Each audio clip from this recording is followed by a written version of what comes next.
can't just wash them things away. You got to begin to continue to fight for your rights.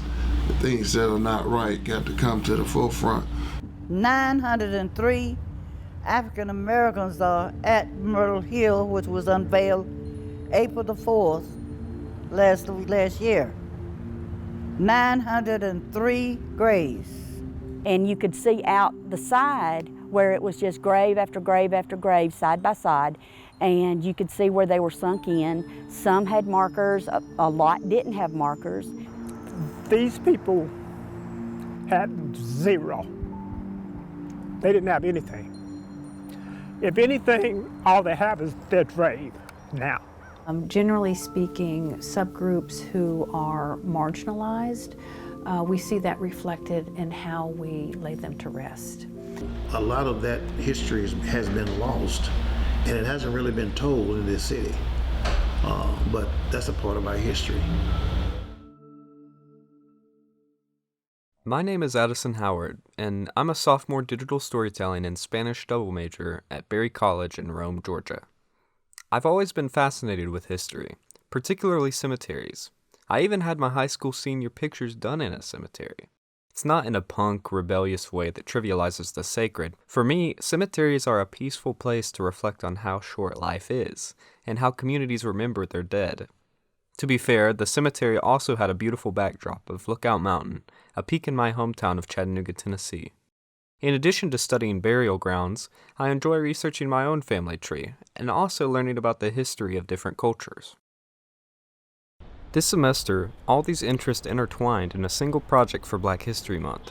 I wanted to do more than just read about Black history in the classroom like I had my whole life.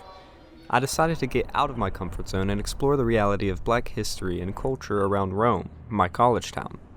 I wanted to discover for myself what historical markers of the Black community still remain.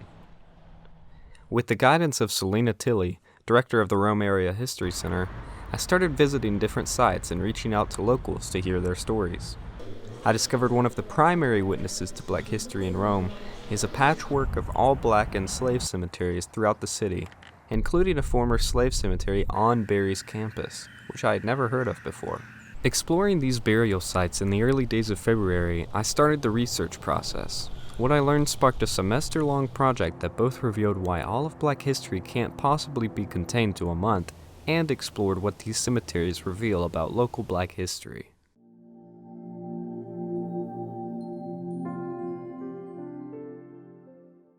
One of the first cemeteries I visited was the Zuber Cemetery, located at the end of Willow Road, a gravel stretch not far from Model High School. It's a private, all-Black enslaved cemetery hidden back in the woods with marked and unmarked graves dating back to the 1800s. Right now, it's not open to the public, so I called Solomon Boone Jr., a land manager and descendant of some buried there, to gain access and learn more about the grounds. At that time, it was known as the Negro burial ground, at least from reading upon the deed. That's the land that they bought. So this burial ground goes back into the early 1800s. The earliest tombstone goes back to the early 1840s, 1830s, the people that had a tombstone. So there are a lot of graves here that don't have tombstones. Boone's grandfather, Bill Waters, formally purchased the land with a few of his siblings in 1903. It soon became known as the Zuber, Dozier, Bell, and Waters Cemetery. Boone first remembers coming here as a child after his grandmother's passing. He has a lot of ancestors here, so he feels emotionally connected to the site. His mother, aunt, and several other close family members are now buried in the grounds as well. Boone mourns his formerly enslaved ancestors, who largely have unmarked graves. These people had zero. They didn't have anything. If anything, all they have is their grave now. They sacrificed everything. They came to a country that they were not welcomed, and they lived here the best they can.